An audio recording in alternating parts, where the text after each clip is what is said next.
Broadcasting live. It's America's longest running talk show on computers. It's Computer America, bringing you the biggest names in technology with guest interviews, new products, and your emails. Listen live at computeramerica.com on any device around the world. Email the show at live@computeramerica.com or find us on social media. Be sure to check out our website for contests, giveaways, show notes, live video stream, podcasts, and more. You're listening to Computer America. Hello and welcome into the Computer America Show. We are the nation's longest running, nationally syndicated radio talk show on computers and technology. Thank you for joining us. I'm your host, Ben Crossman, and I hope all of you are having a great day and ready for some Computer America. So today on the show, if you are a regular, this should be of no surprise. It is the first Wednesday of the month, lands on, incidentally, the first day of the month. By the way, everyone, happy August. And we're having Mike Cermak, owner and operator of TechGuy.org, joining us in just a moment. So with that being said, a couple of things before we get started, including ComputerAmerica.com.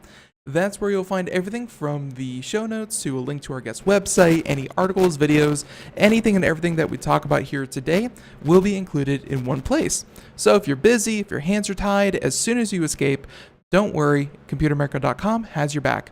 And while you're there, be sure to check out the social media contest brought to you by Logitech. And by the way, everyone out there who listened to yesterday's show with another one of our correspondents, Scott Schober, we are setting up a giveaway here soon. So, we've been talking about his book a lot and some other swag. So, just for those of you who really like his segments and want to check out his book, we'll be doing a giveaway. So keep an eye out for that. We'll let you know more about that when it actually happens. So let's see, there's that. There's the live video stream brought to you by OWC. And you can also find that at twitch.tv/Computer America. All right, so all that and more right there at our website, and I'm trying to think if there's anything else. I can't seem to think of anything. So why don't we go ahead and just bring on our guests. So Mike Cermak, TechGuy.org, a long-time Computer America correspondent, and just all-around great guy. So Mike, welcome back onto Computer America. How you doing? Hey, I'm doing great. How's life? Life is life. Life is pretty good. I'm not gonna lie, pretty good. Actually, my brother's flying into town from Colorado later on today. So I guess he got tired of not being rained on and decided to come over to the East Coast where tons of rain. But I guess I shouldn't complain about rain given what's happening over on the West Coast with all the forest fires. So I don't know. But you life's gotta pick good. your poison, huh? There's pros and cons to everything. There is. How are you doing? I am doing just wonderful. We're heading to the beach on Friday, and I am just trying to tie up a bunch of loose ends before that. There you go. So, hey, not half bad. Let's go ahead and give the people a quick refresher on who you are, what you do, what TechGuy.org is. Sure, absolutely. So TechGuy.org, Tech Support Guy, is a website that I started, a very long time ago, 1996. Back when the internet was really just getting started, we were one of the first places to go for tech support that was not to a specific vendor, and one of the first forums out there, actually. And we grew and grew. We've got boy, how many users do we even have now? I'm not even sure anymore. 786,000 members on there. And it's people just like you who have some interest in computers and want to help others and get help themselves. So when you go to the site, you'll find questions other people have asked. Volunteers try to answer them. And while you're there, you'll likely see some question that you know the answer to. And it's all So free, paid for by volunteers. I mean, paid for by advertisers. yeah, and yeah, I think the conversation that we had last month made me stop because I used to call it like Computer America's tech support forum, or the go-to place for tech support. But Sure. after our conversation last month, I decided to kind of change my wording a bit, and it's our preferred tech community. I think we're just gonna leave I it. like that. So it's a community of tech enthusiasts or just people looking for information about technology, and just kind of upplay the fact that it's not just if you have a problem. I believe you folks over there really enjoy it when people come. Problems or not, they just come and join the conversation. So Absolutely. And we talk about tech news on there as well. So, yeah, there's always something interesting to talk about. yeah, I saw you guys having a meltdown over the whole Microsoft Windows system as a service. So that's one of the stories later on in the show. But yeah, you guys definitely do that as well. So hey, so why don't we go ahead and get started with some of the articles that you sent over. This is just the latest goings on, the most up to date kind of stories that you find that are interesting to talk about and know about. And by the way, this might be a first in a number of years, but no Tesla, no SpaceX. Oh, you're right. Give me a minute. Let me do some searching. Yeah, No, that only takes a second. Tesla has their quarterly earnings, I think, this evening after the market closes. Oh, So keep an eye out for that. I'm sure there'll be some interesting news after that. that'll be a real poop show. So with that being said, let's go ahead and talk about. All right, let's get an update. So last month you were talking about the fact that to get internet to a particular building that you had, I believe it was a car wash. That's right. A car wash building that you decided to go with something a little bit more do-it-yourself, although the tools that you were using are not found in most people's garages. But yeah, you decided to take matters into your own hands. So give us an update. Last we heard, you found a place to put the antenna, but nothing had officially been kind of hooked up yet. Yeah, so we have done it. So exactly as you said, we've got a car wash that I own that's about a quarter mile from my computer office here, from the IT company that I run. And we have a cable provider there that I won't name by name that has been kind of terrible. And I was thinking one day, this is silly. I've been running, point-to-point wireless for several customers. I should just do it myself. And a quarter mile isn't too bad, except that here it's through a little town and, across many, many houses. But we got up high enough. We got a tower that we could use, and we had line of sight between the two places. So we went up, and last time I was on, we had put one of the antennas up, and now since then we have put the other antenna up.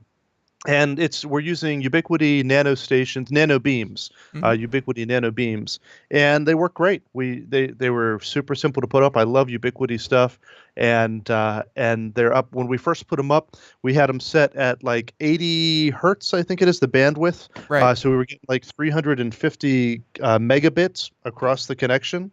I turned it down just a little bit so we would have a little bit higher speed. I mean, a little bit lower speed, but stronger signal. And so now we're down to about 200 megabits per second, which is pretty huge considering our internet is, no more than 50. Right. So, I mean, plenty of headroom, and so far, no reports of sleepwalking in the middle of the night for the people between the beams. Just no, so far, no. And what's really surprising to me, the one thing that I was a little bit concerned about was the latency between the two. I felt pretty confident that we'd get a good connection and get, 50 megabit pretty easily. I did not expect 350 megabit necessarily, especially sustained. But the latency, because I wanted to run VoIP over it as well. I wanted to get rid of all the utilities there, all the providers, and connect it to our PBX here as well. And no problem. I mean, I'm running a ping to it right now as we speak, and I'm getting between 1 and 3 milliseconds over to the car wash. yeah, I was about to say that to reverse engineer the situation a bit, it's about 6 minutes from Earth to Mars in terms of ping. So from your car wash station to the antenna tower, I was about to say 1 millisecond or so. That's pretty Yeah, impressive. I mean, I'm pretty satisfied with that, and it's not too much jitter. You have to worry about that with voice over IP as well, not just the latency, but how much does the latency change, and just moving between 1 to 3 milliseconds, I am very satisfied with it, and I'm very excited about it. I'm going to work on creating a little bit more, post some more pictures, and write up a little bit more about what we did on the Tech Support Guy site, because I've had a couple people there who were interested in it, and it went super smooth.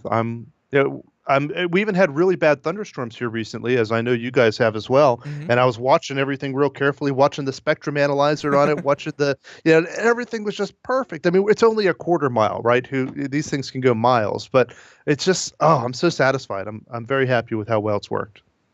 And like I said last month, it's it's kind of a slippery slope that maybe you talk to some of your neighbors, some of the other businesses around you, and say, here's what I did, and they're gonna go, well, can you give me internet? And Right. yeah, for $40 a month, you can get another antenna, and hey, you start up your own ISP, like we said, but no, I'm glad that it's working, and it is working well. Everything from the connectivity to the speed to the latency, I mean, really doesn't sound like there's any bottlenecks that can kind of creep up. So it sounds like you have internet and you did it yourself. I mean, really though, at the end of the day, do you think that this was something that you're happy that you did, or did you kind of say to yourself, man, I'm doing it, but I really probably should have just had XYZ do it? No, I'm very satisfied with it. We do as part of Cermak Tech, the IT company I run, we do stuff like this.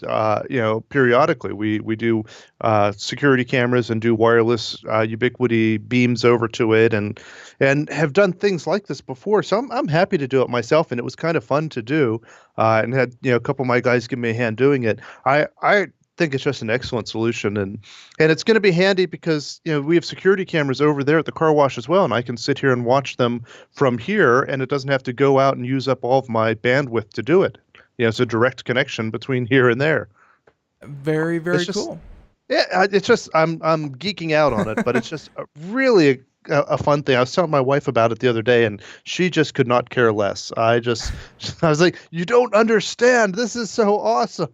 Well, it's with your own hands, knowing there's a problem, and then making a solution to it using kind of your brain and other people's technology, and then you fix your own problem. And I think that's a lot of what technology kind of offers. Like a lot of technology that we talk about are smartphones and computers that come prepackaged, and you just tear them open and get to using them. But the other side of technology is the maker community, is are the ingenious people who, like I said, just have a problem and fix it, and that's what you're doing. So good stuff. Yeah, and you're right. That's so much what it is these days. Is people just buy the tablet off the shelf and never really get into the nitty gritty with it. And that's the kind of thing I enjoy. Like you said, trying to solve problems. That's fun. And I'm we recently we have Crestron in the house here. It's kind of home automation software, very expensive. Even they themselves admit to that point. That we were talking to them, and it's like, hey, we want to do this, we want to connect these lights, we want to have connected thermostat and smoke detector and things like that. And I from a cost point of view, not saying that it's anything related to what you did, but just having some of these problems and doing it yourself, especially with some of these systems, it's pays to do it yourself, to know how to do it yourself. And I think if you know how this stuff works, you're going to be happier, because then you can upgrade, you can change, you can fiddle with it and get it to... You can troubleshoot. Exactly and troubleshoot. And you can get it exactly how you want it, and you can keep it going. So this is, I think, more and more so going to be a bigger part of people's lives, is just connecting devices one to another, be it through Wi-Fi like you're doing, or Internet of Things. It's going to become a bigger part of people's lives. So. Yep. I'm excited about it. I really am. It was a fun project. It was a fun thing to do, and highly recommend it to anyone who has a similar situation. Right. So I actually have a pretty good segue. It's going to be a stretch, so let's see if we can do it. You mentioned you had security cameras set up at your car wash. Mm-hmm. And so speaking of things being filmed while in compromising, cars being bathed, being filmed by security cameras, compromising position, webcams. Somewhere in there's a connection to this email scam that you sent me about people potentially, or at least allegedly, being filmed at very sensitive times on their computers with their Wi-Fi. Or I'm sorry, with the webcam. With their webcam, right. I have had several customers call me about this. And then finally, over the weekend, just this past weekend, I received one of these emails myself. And it's a really scary looking email. It comes from a self-proclaimed hacker who says, hey, you don't know me, but your password is this. And it really is your password. And he says, I've hacked into your computer. I have all your contacts. And also, I've turned on your webcam, recorded you while you were visiting some inappropriate websites.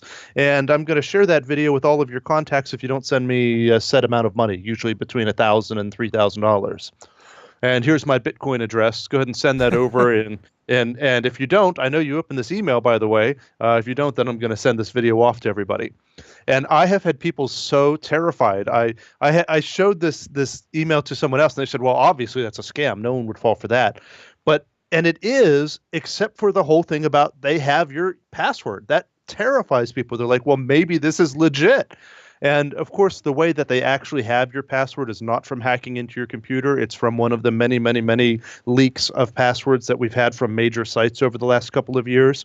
And you can download these lists of email addresses and passwords. I mean, they're easy to come by now. And instead of, doing something else with it, what these guys have done is kind of clever. They're not even trying to log in with it because chances are it's an old password you don't use anymore anyway, hopefully. Yeah. But they just email it to you, and it's kind of clever the way they've done it. They haven't hacked into your computer. They haven't hacked into anything. They just downloaded this list and set up an emailer to send out these scary messages to everybody. And of course, like we talked about, the wording of the email, because you're right, the only information they have on you is hopefully an old password and your email address, and they're constructing everything else. They're constructing a narrative that makes you really, really, really want to send them a couple of $1,000s just so that whatever they say won't happen. Like, they don't provide proof of any kind of video. They don't, they can't because they don't have it. Just be clear for everybody. Yeah, there is no video. They don't have your contacts, so they don't know all of your friends' emails and people like that. Like, they don't provide any proof, but I guess if you were they do provide the password, which is proof enough for a lot of people. I'm sure they're making a lot of money on it. And I know, so speaking of what you should be doing about this, I know a lot of people in the IT industry who put, a little sticker or sticky tape or a sticky note is what I was trying to think of on top of their webcam. Just, call them paranoid if you want, but this stuff is possible. I mean, it is possible for a virus on your computer to turn on your webcam remotely. So I know people who do that. But more important than that is, especially if the password that they send you is one that you actually still use, don't do that anymore because that password is not secure. You need to change your passwords, and you need to use a password manager. There's Dashlane, 1Pass, LastPass. A lot of good ones out there. I don't know if the show has one that they recommend for others. All of those that you mentioned, we've talked to all of them, and no, for sure.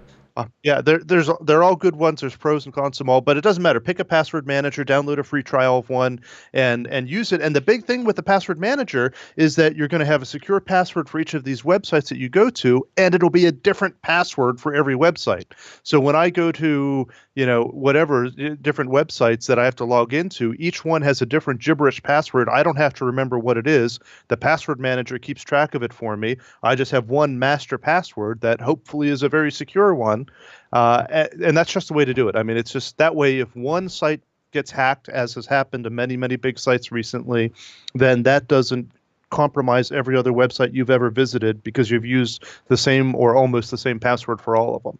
Right. And so, I mean, changing your passwords, I know that a lot of people don't. I actually know someone, I'm not going to name names, but I've actually seen people change semi-secure passwords. A lot of devices nowadays are taking these things seriously, where they don't come with just blank password anymore. They come with a blue sky 48382 or whatever. Sure. And I've seen people actually go back and change the password to password and admin to admin because that's just what they're used to. And it's like, Oh, that's so painful. it is. So, and what you said is also very, very true, where if your password was compromised in the past, it's now been added to, and they actually found this list floating around the, floating around the darknet, the scary thing, where it's just someone copy and paste every mass password breach, and they copy and paste it onto this giant 11 billion item list.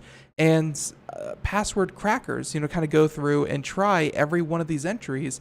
So if your password has been compromised once before, it's now on this master list that is tried every single time for everyone. So, there is no like waiting 6 months and then going back to that password because it's just never a good one anymore. So. Yep. Yeah, right. And there are websites, there are legitimate websites where you can type in your password and see if it is on one of these lists. The one that Have I Been Pwned or something like that, right? That's exactly right. Yep. Have I been pwned? So it's Have I Been PWNED. And if you go there, you can search by email address, or if you click at the top, you can search by password and just check to see if your password is on the list of known passwords. And yeah, whether or not it is, if you've been using whether or not it is, if you've been using the same password for a period of time, it's a good time now to change it and not to use the same password on every website.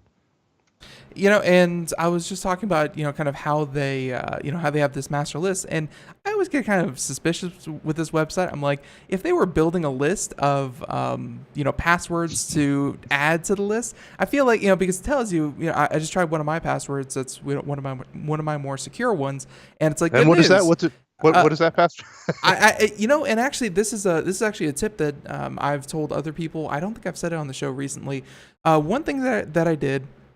And while I never really recommend, I just kept this at home. I was never in, like, let's say an office with other people. But I took a sticky note and, maybe you have one lying around, maybe on your webcam.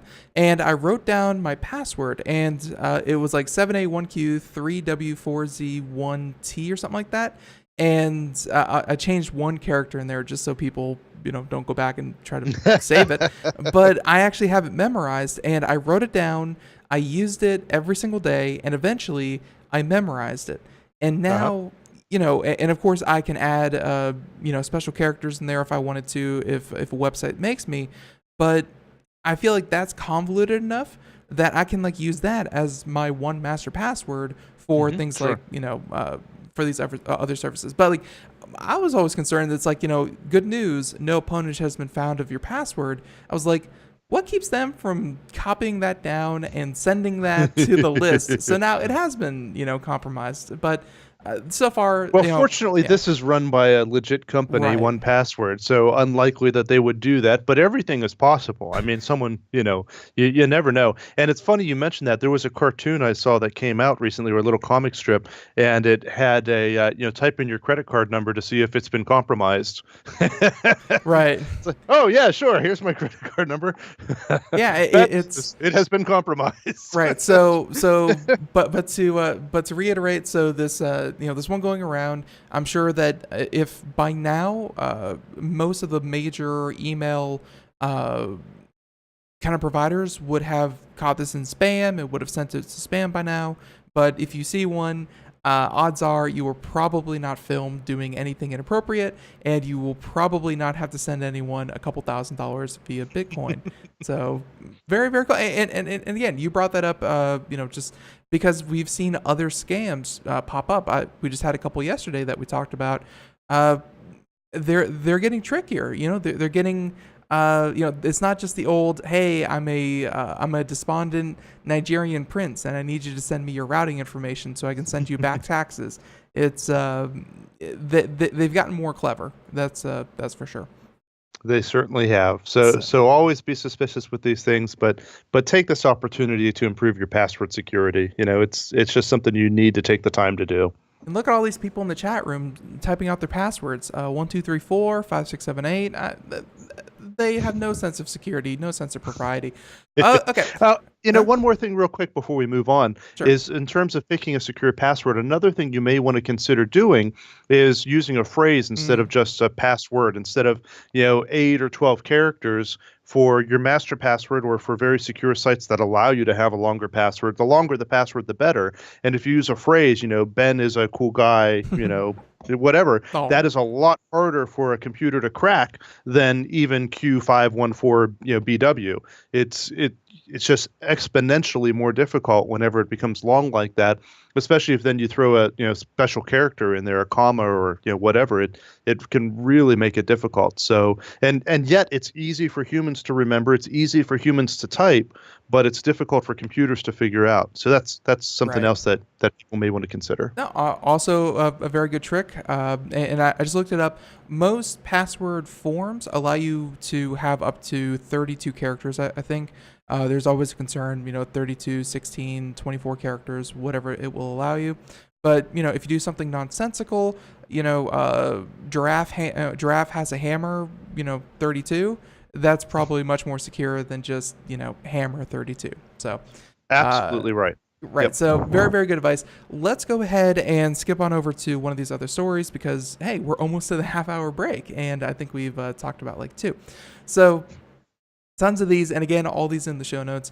Let's talk about the one making the rounds. And I thought that this was going to be a dead conversation when the courts ruled one way, and then turns out that there's a bunch of restraining orders and injunctions going on, going on as we speak. And it's the idea of 3D printed guns. So we've talked about 3D printers on the show before. If you don't know about them, it's also called additive printing, where layer by layer, generally it's plastic, some kind of plastic, is extruded onto a bed that can make really anything that you want, as long as you have the pattern for it, as long as you have essentially a file telling the 3D printer what to do. You can make anything that could be, made out of plastic. So I remember a couple years ago, this was the thing where people were making like single shot pistols out of 3D printed material. And, back then the plastic was so bad, the 3D printers were so, were so low resolution that I say one shot because they were kind of designed to hold like 9 shots, but you shoot it once and the plastic would blow up. And they were warning people, don't print these, don't shoot them because they seem to have a tendency to explode in people's hands. That was the first time I heard it. Now we're looking at a world where the 3D printed gun CAD files, I guess, are readily available, and a judge says that it's freedom of speech, and yeah, you can't censor it. So the information is out there, and now there's this whole debate or conversation going on about the ethics and morals behind a 3D printed, untraceable, mass-produced gun that can be made in really anyone's home and with no serial number, no nothing. So I guess, Mike, you kind of listed this one here. Why did this catch your eye? Well, it's been a controversial topic for exactly the reasons you said. They had determined that 3D printed guns were okay based on the, as you said, freedom of speech, that I can distribute whatever information I want, and if people choose to print it, so be it. But it's kind of a scary thing. It's untraceable guns. There's no limit as to who gets it based on mental health or criminal history or anything like that. And, they're mostly plastic. Even the more complicated ones that use a little bit of metal, they still are hardly enough metal to set off a metal detector. So they're scary for a lot of reasons, which is why people were protesting over them. And it's kind of surprising, since the decision was made, that these 8 states have sued and that they got the restraining order. So most of the sites that had that available, you can't download the 3D models anymore. But it's one of those things where once it's out, can you really ever bring it back? It's... And I mean, just real quick, I mean, this was, when we talked about it around our table the other day, it was a situation of not even about once it's out, it's impossible to get back, because like, let's say a movie, I don't know, Avatar, whatever, it starts with the letter A. So let's say a movie like Avatar you wanted to illegally distribute this, through pirate sites and what have you. People can go out and download Avatar. Well, here's the thing about that. If you somehow magically wave a wand and say, all right, Avatar is no longer possible to distribute via pirate sites. And by the way, that's the way that most of these 3D printed guns, those plans, peer-to-peer file sharing sites, that's how they're being distributed. So I mean, like, unless someone goes out and recreates James Cameron's Avatar to a T with the same actors and the same visual effects and everything, that movie is impossible to recreate. These guns, though, and you can see some of them that are available for download, they really aren't that hard. If you have the proper software, you could probably recreate something very, very similar in a CAD program in an afternoon. Like, these things are very possible. Even if you took down every single file, they'd be very possible to recreate and redistribute regardless if you got all of them in one fell swoop. So then the next question is, should it be legal? I'm sorry, finish the sentence, and then we're going to go to break. Oh, right on. Well, should it even be legal to print them then is really the question, whether or not you get have the file to be able to do it. Right. So everyone, we'll be right back. More Computer America and more Mike Cermak, TechOut.org. Everyone, stay tuned. Greece is cheap. But the airfare costs a fortune. Paris? Not much closer, and again, airfare... What about Puerto Vallarta? Let's face it, flying anywhere is just too expensive. Wait, what's this? Low-cost airlines. With one call to low-cost airlines, you'll drastically slash your travel costs. We're talking insanely low airline prices to any of your favorite destinations. Where would you like to go? London, Rome, Costa Rica, Australia? Wow, that's cheap. So why wait? Call now to learn how crazy cheap it is to fly anywhere in the U.S. or international. Our prices are so low, we can't publish them. The only way to get them is to call to instantly hear the most amazing best deals on airline travel. It's that easy. So call now and start packing. 800-215-4461. 800-215-4461. 800-215-4461. That's 800-215-4461. We are all Brother Wolf. 10 years ago, a group of locals banded together to create positive change. We took animals into our homes, held adoption events at local retailers, and talked to the community about our mission to help build a no-kill Asheville. A decade later, we have achieved so many victories for animals in need. There's been so much progress, yet there's still so much to do. As part of our year-long celebration, we encourage you to become a member of our special Compassionate Circle program. With a monthly donation of $10 or more, you will have behind-the-scenes access to the work we are doing at Brother Wolf. Our goal is to reach 1,000 members because we receive no government funding. Working together, we can help build and sustain no-kill communities. Learn more at compassionatecircle.bwar.org. We are a 501c3 tax-deductible organization.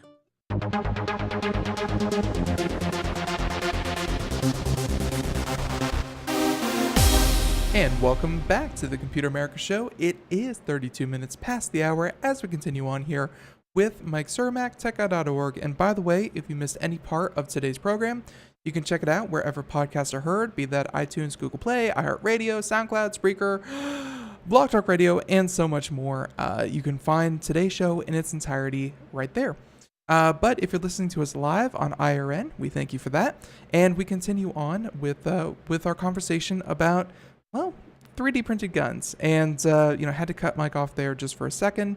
But, coming back to the question of, well, if you can't, I guess if you can't censor the information, of, having the plans to print the guns, should you, I guess, Mike, to your point was, should you make it illegal to make them either way? Like, even if you can, should you make it illegal to do the act? Right. And just to be clear, I've heard many people argue about this and say, hey, even if you make it illegal, the files are already out there. People are going to be able to do it anyway. And it's like, well, that's a dumb argument because there's lots of things that are illegal that people can do anyway, but you still make it illegal. I mean, that's, you want to dissuade people from doing it and be able to catch people who are doing it before they go do something worse with that device. So it's like, building a bomb is illegal, but, you can't stop people from doing it. And Well, And one of the I guess lesser knowns, if anyone out there is trying to make a missile, we were just talking about people who enjoy doing things with their hands. If you want to, that's my next project I was planning. As soon as I get this Wi-Fi thing done, I have this nuclear bomb I'm planning on. Yeah, good. So good, you're on a list. So if you wanted to do that, though, most, if not all, consumer GPS devices, and I'm going to tie this back into 3D printed guns, but most, if not all, consumer GPS devices, they're inaccurate to a certain number. Like there's a little bit of fuzziness that goes on with it, just so you can't be super accurate. That's for the military only, and just like the military, I didn't know this, but if the GPS device goes a certain speed, like it goes too fast, faster than a commercial jet or something like that, then it will actually deactivate. It'll turn itself off, just for the reason that they don't want people buying off, because it's more than capable of doing it. GPS is GPS, but if it moves faster than a certain speed, the GPS device will turn itself off so that it can't guide, let's say, a fast-moving missile to its intended target. So that's the thing that happens. I'm wondering if maybe you're thinking something like that, Mike, where a 3D printer, if it detects that it's printing some kind of part of a gun, it can say, oh, I know these patterns, I've done them before, turn ourselves off. Like, making it built into the device itself that it can't do it. Yeah, but nothing's 100%, right? I mean, even in the case of the GPS, you could create your own GPS program to, all it's doing is reading the signals from the GPS satellites and then, doing a little bit of math to figure out your location. So you could bypass that sort of limitation. Same thing, a lot of photo editing software and a lot of scanners, including Adobe Photoshop, if you try to edit an image of U.S. currency or currency of almost any country, it won't let you. It'll come up with a warning saying, this counterfeit system is in place and it won't allow you to edit that image. And I've run into that in cases where I actually wanted a picture of currency to put, on a website, for example, and I go to open this old image I had of it, and I'm like, oh, I can't use that image anymore. It's just, it's too high resolution of currency. And so they detect that. And like you said, it's certainly conceivable that in at least the larger scale commercial 3D printers, manufacturers could put that limitation in there. Again, nothing is 100%. People will find ways around it. But if you make it as difficult as possible for people to do bad things, that's generally what you want to do. Right. So, and by the way, I just looked it up, and I completely forgot about the money thing. Like, you can't just scan a dollar bill and print more dollar bills. First of all, that is saving stupid people some time. So good for that. But it's also 1,200 miles an hour at an altitude higher than 60,000 feet. So if you have a that's GPS, pretty high. Yeah. So you just need to build a missile that doesn't go that high. Right.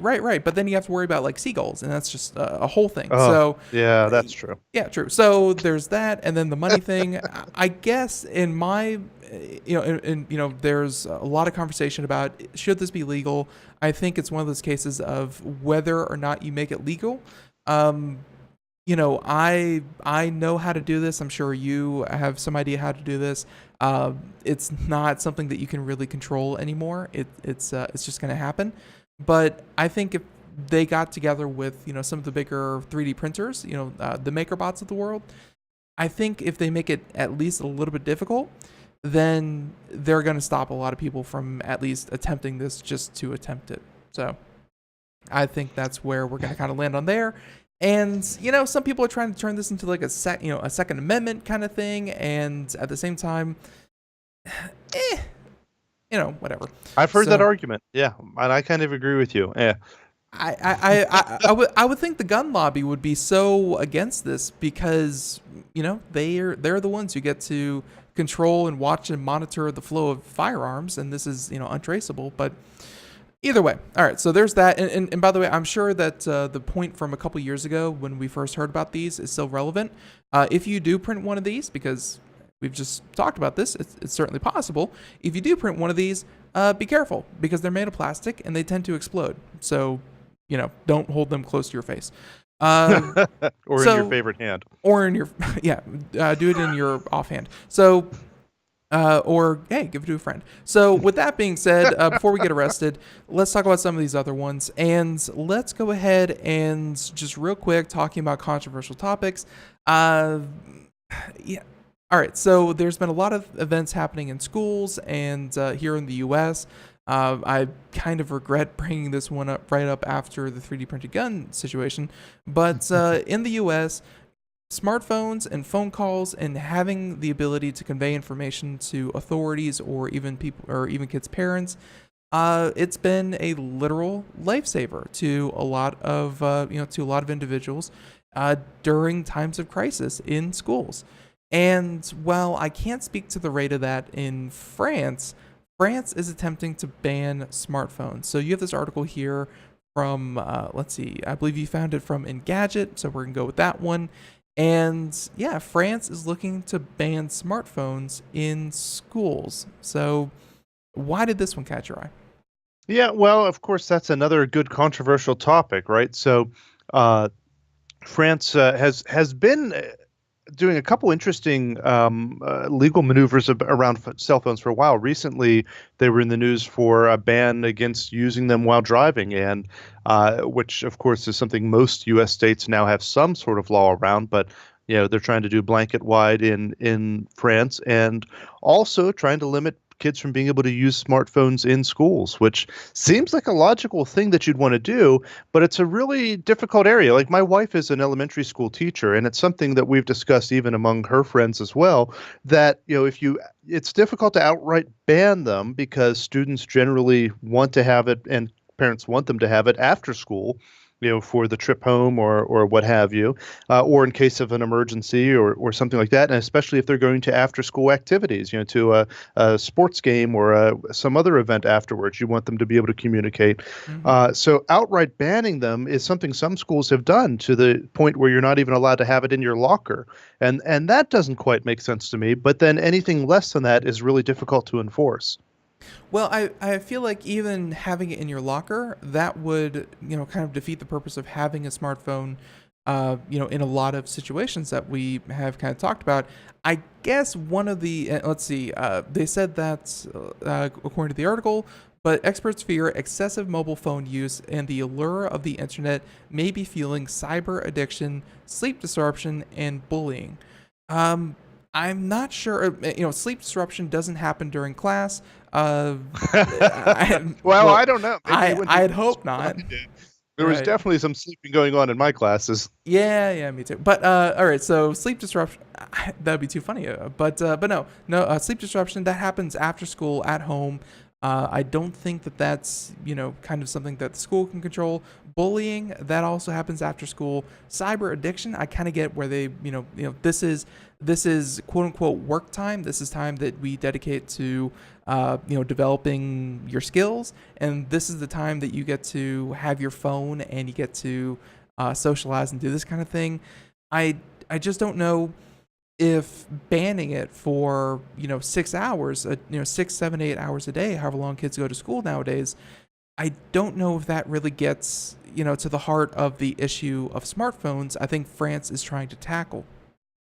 Yeah, I'd say those are probably the wrong reasons to do it. There's so many better ones. There's such a distraction in the school. If kids are texting under their desk instead of writing notes like you and I would, well, maybe not you, like I did back in my day, and I think that's the bigger reason. I know a lot of teachers have tried to have places where the kids have to put their phone when they enter the classroom, but then there's a liability issue with that if a kid takes someone else's phone when they leave, and so it's not an easy thing to solve. And of course, I know I've read an article about one place that tried to even put cell phone jammers in place, but for obvious reasons, you're not allowed to do that. It's not an easy problem to solve. I don't know the answer to it, but I just thought it was interesting that they were trying to go to that extreme. Yeah, and it's obviously something that they're going to work on. I mean, you'd like the ability to go in and just say, all right, you can have your phones, keep them in your pocket, keep them on silent, and do not pull them out during class. I was one of those kids that had a Nokia 3310, and I love playing Snake. And I sat at the back of my class and played Snake. Well, let's see. I used the Nokia until I upgraded to the TI-83 Plus, and I was able to play games on my calculator. So, it's like you're gonna have access to it, and you wish you could make the common sense rules that you want to, but I guess the only other alternative, because you can't just reason with people, or you can't reason with the kids in school, is to do a blanket ban. And I think kids are still going to get around this. This just kind of gives, I guess, a little bit of recourse. You know, if a kid is continuously disrupting class with his phone, this gives them the ability to take it away, or do some kind of action to go against them. Because I guess an outright carte blanche, that doesn't give any recourse to people kind of being disruptive. So if nothing else, I'm hoping France is common sense. So, and let's see, stuck to the chewing gum under my desk. Disgusting. Mm-hmm. All right, let's go ahead and move on to let's see. Yeah, we have time for a couple more stories, and I really wanted to get this article in here. So, you and I talked a bit before the show about CC Cleaner, or I always call it CC Cleaner, C Cleaner. And it's a piece of software. I think it's still up in over at Computer America in the free software section. Puriform, Avast. Recently, I think Avast purchased Puriform. Puriform was the original developer behind CCleaner, and it was a piece of software that we recommended all the time to speed up old systems. It was kind of like a spring cleaning. Kind of delete old unused files and, get the registry nice and tidy and things like that. And while it hasn't been as necessary, I think, as it was back in, Windows XP, Windows 2000, whatever, it was still something that was worth doing on older systems. Well, I found this article, and I'm going to ask you, Mike, did you get a chance to look at the article before we get into it? I did, yeah. So yeah, some things stood out to some users. They were concerned about new monitoring tools that CCleaner is using. What did you kind of glean from this article? I probably have a different take on this than you do, which may be a good thing. It may make for an interesting conversation. I'm not so concerned with it, generally speaking. So I agree with everything you said about CCleaner. It's been a great program. And what they've done most recently is, in the latest version of it, they have this system monitoring tool that you really can't easily turn off, which is kind of a bad thing. I can see that's you should be able to close a program if you want to. You shouldn't have to go about a roundabout way and force end a task to get something to stop running. That aside, the bigger concern people have with it is that they're doing this. What would you call it, Ben? This monitoring, collecting user data. Collecting user data, or kind of how people use their either use software or use their system while the software is running, so that they can better provide a better service, quote unquote, which a lot of programs do. A lot of programs do, both on your Windows computer and on your phone and on your tablet. Most apps now collect some amount of user data to see how often you use the program, what buttons you click on, how many times you click on them, what options you turn on or off. They want to know that sort of stuff to improve the program. So that in and of itself really doesn't bother me. I mean, it's people are paranoid about their privacy, especially people who run programs like CCleaner. So I think this probably got more press than any other program doing the same thing ever would. And I think that you're right to to a little bit of it, because a lot of programs do it. I mean, odds are the operating system that you're running this program on is tracking way more information and way more identifiable information than CCleaner would ever do for you. Windows 10, just for the same reason, let's say you try to open up a system utility, and Microsoft notices that you're doing it in 3 or 4 steps. they're going to work on their operating system so that maybe that 3 or 4 steps turns into 1 step. They want a better, seamless, faster operating system just as much as you do. The reason that I'm concerned about this is the fact that, first of all, they were recently purchased by Avast. So, yeah, they have new kind of corporate overlords to kind of answer to. And they certainly have gone from, one of the best premier free tools to now one of the most pushy freemium models that you can have. They really try to push you into a paid, I think it's like $20 a month subscription to this service. So that's been happening. And then the other part that you mentioned there, including the fact that you can't disable the monitoring. You have to pay for the Pro Edition, which they're still pushing on you. If you hit the X, it just minimizes the program. I've seen others like that do it before, but according to this article, you can't even close it from the system tray.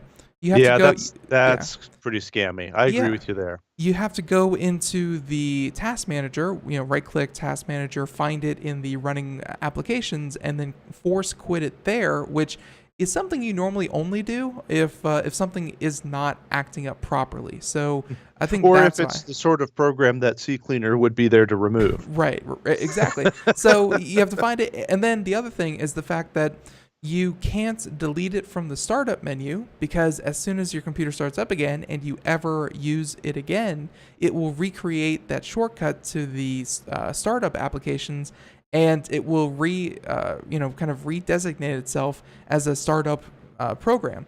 So that's almost malware behavior, in my book, where like you purposely delete it and then it reinstalls itself just because it's not there in the first place. So, I mean, it's, if nothing else, I don't think this is strictly malware. I don't think it's some kind of corporate, conspiracy, but I think it's tacky, pushy, used car salesman tactics is how I'm going to kind of describe it, in a software that used to be just a good software that we could recommend to everyone. Now it's a pushy car salesman instead of just a good application. You know what I mean? That's the way a lot of free antiviruses have gone. We used to have AVG and some other ones that back in the day you could download the free one and say, "You're sure you don't want the Pro?" "Yeah, I'm sure." And then they would never hassle you again.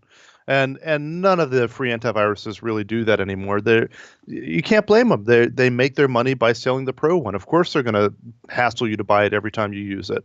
I don't blame them for that. Right. And like I said, they are now part of one of the larger entities. They're not working for themselves. They probably don't have a team of 15 volunteers. Instead, they have a team of a giant corporate structure that they have to pay for. So, hey, it's if nothing else, this is just someone keeping an eye on it. I don't think as I said, let's see over here on the right, CCleaner 544. The iteration before this. Now comes with advertising pop-ups. They're using pop-up advertising. They're using these tactics to get you to really to either suck information out of you or to get you to pay. And you're right. I can't blame them for that. But I can say I don't like that that's now a feature. So. I can understand that. And the other feature issues are legitimate concerns. You should be able to close a program, for goodness sake. That is legitimate. I'm just not as upset about the fact that they're starting to track how you use their app. Right. But it really has a bad taste in the mouth, because wasn't it CCleaner that not so long ago was hacked? Didn't they release a version that? Yeah, and I better check that before I. Okay, good. I was saying, I'm gonna feel bad if I'm speaking bad about someone and I have confused with some other program. I think that it was CCleaner. Someone had it where they were injecting, essentially, like they injected some code into the program that went out to everyone's computer. And I'm reading here that was back in September 2017 that happened. Okay, so I'm not losing it. All right. Yeah. Well, actually, I think it was code that was being run on Avast, who owned CCleaner or CCleaner. It was code being executed on Avast servers to anyone using products such as CCleaner. So it wasn't just CCleaner, but rather Avast, the company. So yeah, but it affected CCleaner, and that's scary too. That sort of thing can happen with a security program. Yeah. So yeah, that happened back in September. I mean, overall, it just seems like if nothing else, in my mind, it's going to be something that sticks in there, going, yeah, I can recommend this still because I think it still does its job effectively. I haven't heard anyone say, this thing causes my computer to crash or it doesn't do a good job. It's just I'm going to have to tell people, try this, but be careful. It's going to be a little pushy, I guess. So Yeah. yep. So there's that one, and just want to get that out there because, again, we still recommend it in our free software section, so check that out. All right, so I'll let you have, kind of the last take on this because we probably have time for one more conversation. And, everything from Apple to Fiber to anime, digital assistants to... all sorts of interesting or things. even Microsoft Device as a Service. Yeah, boy, I don't know which one I want to hit. You've got so many good ones here. So let's talk about fiber just real quick because Sure. I thought that was kind of fascinating. So researchers have found a way to push 661, a very specific number, 661 terabytes per second, or terabits, I should say, per second through a single optical fiber, which is really a ton of data over one tiny little. I mean, if you've ever seen fiber optic cable, I mean, it's small. The single fibers are small. I mean, sometimes you have big fiber trunks, but single fibers that you would get dropped into a individual business, and that's what they're talking about here. 661 terabits per second, which they say is the current fiber capacity of the world that they can put into one link. So if anyone out there wants to check out the video portion of the show, I have an image up there. Mike, I'm not sure if you have the video portion pulled up. Actually, you know what? I'm just going to send you a link. I do have it up. I see it. Yep. Yeah. I got the video up. Yep. Yeah, and it's an image, and this is a giant, kind of old phone copper line connection. That's right. With fiber kind of being right there over to the side, and it's, infinitely more data is going to flow through, not even a finger's width of fiber optic cables as compared to, 2 fists worth of copper cables. Like fiber is very, very small. It's very small and very, very powerful. It's very fast, can handle tons of data, and multi-mode fiber has been around for a little while, where they do some kind of magic in it so that the light waves go at different wavelengths, so you can actually have multiple devices at each end that can read the different wavelengths to get more data through one piece of fiber. And essentially that's what they're doing here. They're using different lasers at different color, at different spectrums of color. And so they have 80 different colors of lasers shooting through there to be able to move that much data at the same time. And then they have sensing equipment on the other side so we can read particular colors of the lasers. Right. It's just, it's amazing. And this is not a real world scenario yet, but they have big chunks of fiber, for example, going across the ocean, to connect, Europe to North America. And conceivably, as we continue to use more and more data and use more Netflix and more YouTubes, we're going to need, and more streaming Computer America Live, we're going to need more and more fiber. And this sort of technology where you can use an existing piece of fiber, line and just put more colors through it is kind of an exciting idea. But doesn't it just put a bee in your bonnet that we have, and like you said, admittedly lab tests that show that this is possible, maybe not real world possible, but you see how much data can possibly come through a single optical fiber, and you say, all right, it's possible. Now, how do we get, cable companies to stop touting that, hey, look, we can send text for free. Look at how much money we're going to charge you for, unlimited text and talk. And it's like, that's not even a fraction of the data that can go through. And they still nickel and dime you. And we're even still talking about data caps. If you put in the proper infrastructure, which is, this is today's article. Next year, we're going to have an article that goes, let's say, was it terabyte to petabyte? What happens when we hit 1 petabit a second through a single fiber optic cable? When do we get data companies to stop nickel and diming us? I guess. No, never. Never. I mean, that's that again. This is how they make their money. You can't be mad at them for making their money. I'm mad at them for not upgrading their infrastructure. I don't know if I told you this. We got fiber internet at our Hagerstown office in Maryland, about neat. 20 minutes from here. Did I tell you that? No, A no. 1,000 megabits up, 1,000 megabits down, and it's just insane. But here in Pennsylvania, I can get 50 megabit, and it's like if we're practically the same price. I don't understand how that works. It's all about the infrastructure, what's already in place, because once you are hooked up to the network, actually providing the service is minimal. It really, whatever the energy cost of sending the data over the fiber cables actually is. So, and even in my area, I did some researching, and apparently the internet speed that we're provided turns out it's not an actual kind of interval. So we're being given like 300 megabits per second. So that means that we're technically wired for 1 gig, but it's not available because they haven't flipped the switch. So it happens all the time. But hey, everyone, music in the background means that we're just about done. And Mike, I'll let you have the last word. Hey, techeye.org, where can people go? I'm guessing techeye.org. Yeah, go to techeye.org. Go check it out. If you have problems, I don't know about fiber, but if you have problems with your Windows computer, with CCleaner, getting things cleaned up, whatever, there's experts over there, people willing to help you out, and hopefully you can help someone else out while you're over there. It's all free to use. Just go there and post a question. Very cool. And by the way, I really enjoyed the conversation we had today. So, Mike, I want to thank you so much for coming on, and hopefully everything's going well with the kids, everything going well with the business, and we look forward to having you on next month. Thank you very much. Have a good one, Ben. All right, have a good one. And everyone else out there, thank you for tuning in to Computer America. And until next time, have a great day. Thank you so much. Be sure to tune in tomorrow. Let's see if we can get this real quick. Tomorrow we will have on Brain U Online. So I'm betting it's a skill development platform. Everyone, have a great day. Thank you so much. Bye-bye.